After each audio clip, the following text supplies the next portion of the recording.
महाकारुणिक भगवान गौतम बुद्ध और बोधिसत्व बाबा साहेब जी के चरणों में कोटि कोटि नमन करते हुए मैं आप सभी को गर्व से नमो बुद्धाय जय भीम करती हूँ।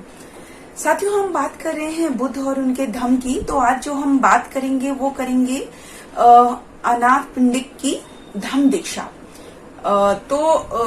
मैं आपको बताना चाहूंगी कि एक कौशल राज्य था और कौशल राज्य की जो राजधानी थी वो थी सावस्ती। और सावस्ती में एक सुद्दत नाम का नागरिक रहता था जो कि बहुत ही उदार हृदय वाला था। तो कौशल राज्य पे जो राज करते थे वो थे राजा प्रसेनजीत। और प्रसेनजीत का सुद्दत जो थे वो उनके खजांची थे। तो कौशल राज्य के खजांची थे सुद्दत, और वो बहुत ही उदार हृदय वाले थे। वो सभी को, जितने भी अनाथ लोग हुआ करते थे, उनकी मदद किया करते थे, उनको दान दिया करते थे। इसीलिए उनका नाम जो है सुद्दत से अनाथ पिंडिक हो गया। तो एक दिन की बात है कि वो किसी काम से, अपने व्यवसायिक काम से राजगृह पहुंचे, जो मगध की राजधानी है। राजगृह पहुंचे और वो अपनी बहन के घर ठहरे। उनकी बहन का घर जो था वो था राजगृह में, और राजगृह में उनकी बहन का जो विवाह हुआ था एक बहुत बड़े श्रेष्ठी के साथ हुआ था। तो जब वो वहां पर ठहरे तो उन्होंने जैसे ही वो अपनी बहन के घर गए तो उन्होंने देखा कि वहां पर भोजन की और बहुत बड़े स्तर पर भोजन बनाने की तैयारी चल रही है। तो उन्होंने सोचा कि या तो किसी की शादी है या फिर ऐसा हो सकता है कि किसी राजा को आमंत्रित किया हो मेरी बहन ने। तो वो ये चीज पूछते हैं कि ऐसा क्या मतलब फंक्शन है या ऐसा क्या प्रोग्राम होने वाला है जो कि इतना बड़े स्तर पर जो है तैयारियां चल रही हैं। तो उनके बहन ने बताया कि उनके घर पर तथागत बुद्ध भोजन ग्रहण करने वाले आने वाले हैं और भिक्षु संघ उनके साथ भोजन ग्रहण करने आने वाले हैं। इसलिए वो बड़े स्तर पर जो है तैयारी कर रहे थे। तो जो सुद्दत थे, जो अनाथ पिंडक थे, उनसे रहा नहीं गया। वो इतने तथागत से मिलने के लिए इतने अधीर हो गए कि वो तुरंत ही तथागत बुद्ध से मिलने के लिए निकल पड़े। और जैसे ही वो तथागत बुद्ध के पास पहुंचे तो तथागत बुद्ध ने उनके मन की बात को जान लिया और उनको पता चल गया कि ये कितना उदार हृदय वाले हैं। इसीलिए तथागत बुद्ध ने भी उनका बड़े करुणा वाले शब्दों से उनका स्वागत किया। तो वो अपने स्थान पर विराजमान हो गए। अब जब अनाथ पिंडक विराजमान हो गए तो उन्होंने तथागत बुद्ध से प्रार्थना की कि वो कोई धम्म उपदेश उनको दे, किसी भी विषय पर धम्म उपदेश दे। तो तथागत बुद्ध ने उनकी याचना को स्वीकार किया, लेकिन उससे पहले उन्होंने उनसे एक सवाल किया, एक प्रश्न पूछा कि बताओ, जो संसार में जो व्यक्ति हैं उनका मूल रूप से जो संचालन हो रहा है वो क्या ईश्वर की वजह से हो रहा है या उसका कोई सृष्टि करता है?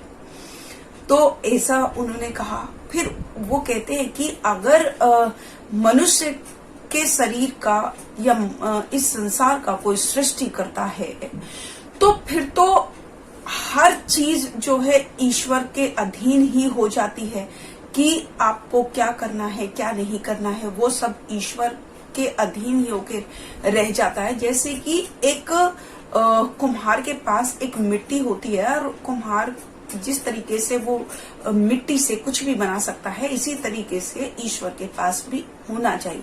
यानी कि उसके सभी अकुशल और कुशल कार्यों का सभी दुख सुख सब उसी के अधीन होना चाहिए। और यदि अकुशल कार्यों का वो नहीं है तो ईश्वर अगर अकुशल कार्यों का निर्माण नहीं करता या दुखों का निर्माण नहीं करता तो फिर तो उसका कोई औचित्य ही नहीं है। तो क्योंकि किसी भी चीज को करने के लिए कारण की जरूरत होती है। जैसे कि अगर पौधा बनाने के लिए हमको पहले बीज की आवश्यकता होती है। तो यहाँ पर जितनी भी चीजें निर्माण हुई है वो सारी की सारी चीजें जो है उनके पीछे कोई ना कोई कारण है, उनका कोई ना कोई अस्तित्व है। ये तथागत बुद्ध अनाथ पिंडक से कहते हैं। फिर वो कहते हैं कि अगर वो ईश्वर के कारण नहीं हो रहा तो फिर लोग कहते हैं कि आत्मा ने ही बनाया है अस्तित्व। तो अगर आत्मा ने बनाया है तो फिर सारी चीजों का जो वो है, क्या कहते हैं, सारी चीजों का जिम्मेदार जो है फिर वो आत्मा है। अगर बुरे काम हो रहे हैं या किसी को अच्छे काम हो रहे हैं या सुख या दुख, वो सारी चीजें फिर तो आत्मा पर निर्भर करती है कि आत्मा ही उनको करा रही है, क्यों आत्मा ऐसा करने के लिए उनको प्रेरित कर रही है। और अगर फिर भी अगर आप शुद्धत आपकी नजर में आत्मा दुख नहीं पहुंचा रही या आत्मा अकुशल कार्य नहीं करने पर मजबूर करी तो फिर तो उसका कोई अस्तित्व ही नहीं है। तो वो इस तरीके से बुद्ध जो है उनसे सवाल करते हैं। फिर वो कहते हैं कि अगर आपका प्रश्न मुझसे ये है, तथागत बुद्ध अनाथ पंडित से कहते हैं कि यदि आपका तर्क मुझसे ये है कि ना ही ईश्वर है ना ही आत्मा है, तो फिर इन अच्छे कार्यों का करने का फिर कैसे इनको नियंत्रण करता है, कौन इस चीज को नियंत्रण करता है। तो फिर आगे बुद्ध इस जवाब का उत्तर देने के लिए अपना तर्क बताते हैं कि जो भी मनुष्य के जो कार्य है या ये जो संसार है ये कार्य कारण के सिद्धांत पर आधारित है।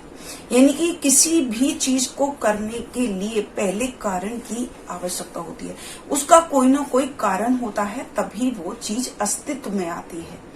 अगर क्योंकि कोई ना कोई हेतु होना चाहिए, यानी कोई ना कोई कारण उसका होना चाहिए, क्योंकि ना ही तो वो ईश्वर से, ना ही वो आत्मा से, ना ही ब्रह्मा से, ये तीनों चीजों से किसी भी चीज का निर्माण नहीं होता, क्योंकि कारण होना जरूरी है। तो तथागत बुद्ध जो है उनसे कहते हैं कि जैसे एक सोने का प्याला बनाने के लिए सोने की आवश्यकता होती है और फिर वो जो सोने से जो सोने का प्याला जो बनता है वो आदि और अंत तक सोने का ही बना रहता है। इसीलिए कुशल और अकुशल कार्य मनुष्य के ऊपर निर्भर करता है, क्योंकि अगर मनुष्य अकुशल कार्य करेगा तो उसको अकुशल उसके परिणाम भी भुगतने होंगे। लेकिन अगर मनुष्य कुशल कार्य करता है यानी कि अच्छे कार्य करता है तो उसका परिणाम भी अच्छा ही होगा।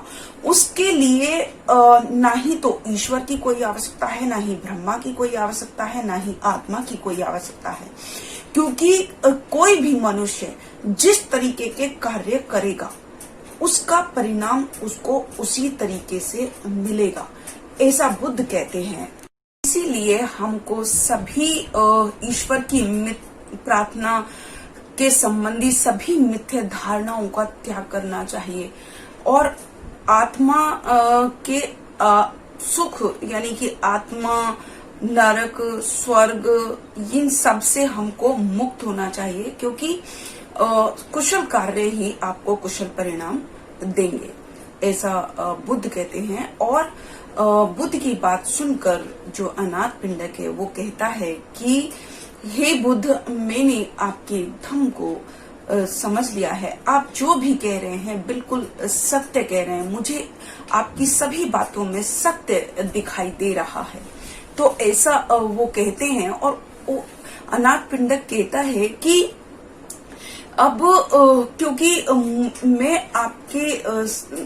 मैं अपने आप को जागृत करना चाहता हूँ, इसलिए हे बुद्ध मुझे बताएं कि मैं क्या करूं, क्योंकि अभी तक जो मैं एक व्यवसायी हूँ, एक कर्मचारी हूँ और वहां पर मेरे पास बहुत सारे धन प्राप्त होने की वजह से मेरे अंदर बहुत सारी चिंताएं भी हैं, लेकिन फिर भी मैं अपने काम को जो है आनंद पूर्वक करता हूँ, बहुत ही परिश्रम के साथ करता हूँ, क्योंकि मैं जानता हूँ, क्योंकि मेरे पास जो और कर्मचारी हैं उनकी जो जीविका है वो मेरे व्यवसाय की सफलता पर ही निर्भर है। यानी कि उनकी जो जीविका है वो मेरे व्यवसाय के बदौलत ही चलती है। मैं बहुत ही कामकाजी हूँ। तो अब मुझे बताइए कि मैं क्या करूं, क्योंकि अभी तक जो मैंने सुना है, जो आपके जो भिक्खु हैं वो पवज्जा की बहुत प्रशंसा करते हैं और जो संसार में दुख है उसकी बहुत निंदा करते हैं। लेकिन क्योंकि अब मैं क्या कर सकता हूँ, मतलब मैं भी वो आपका उदाहरण देते हैं कि तथागत ने एक राज्य को छोड़ दिया और सभी तरह की धन संपत्ति सभी चीजों का त्याग करके उन्होंने सत्य को खोज लिया है। तो मैं भी ललायित हूँ, मैं भी जो है सत्य को खोजना चाहता हूँ, मैं भी पवित्र जीवन जीना चाहता हूँ। तो अब मैं क्या करूं? क्या मुझे भी अपने व्यवसाय को छोड़ देना चाहिए? क्या मुझे भी अपने घर का त्याग कर देना चाहिए? तो इसके उत्तर में तथागत बुद्ध उनसे कहते हैं कि हे अनाथ पिंडक, मेरे धर्म में या मेरे जो उपदेश है, मेरे जो धार्मिक जो पवित्र जो जीवन है उसको तुम अपने गृहस्थ जीवन में भी पा सकते हो, उस जागृत हो सकते हो, उस सुख को पा सकते हो। लेकिन उसके लिए अष्टांगिक मार्ग का जो पालन करता है वही सभी तरीके का सुख पा सकता है। लेकिन जिसको धन की ही आसक्ति हो और जिस धन ने उनको विषाक्त कर दिया हो, यानी कि उनके विचारों को विषैला कर दिया हो, उस धन का सभी को त्याग कर देना चाहिए। लेकिन जो धन मतलब परिश्रम से कमाया जाए और जिस धन के प्रति आसक्ति ना हो और जो धन दूसरों की सफलता के लिए कमाया जाए या दूसरों की आजीविका के लिए कमाया जाए, जो धन दूसरों को दान करने के लिए कमाया जाए, तो ऐसा जो व्यक्ति है वो दूसरों के लिए वरदान साबित होगा। तो मेरे जो धम्म का जो सार है वो सिर्फ यही है, उसके लिए गृह त्याग करना आवश्यक नहीं है, बट ये करना चाहिए कि अपने विचारों को शुद्ध करना है।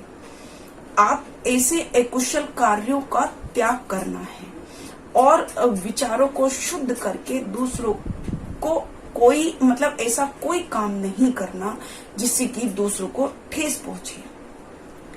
हर काम को कुशल करना है और अष्टांगिक मार्ग का पालन करना है और अपना करुणा मैत्री का भाव आपको रखना है।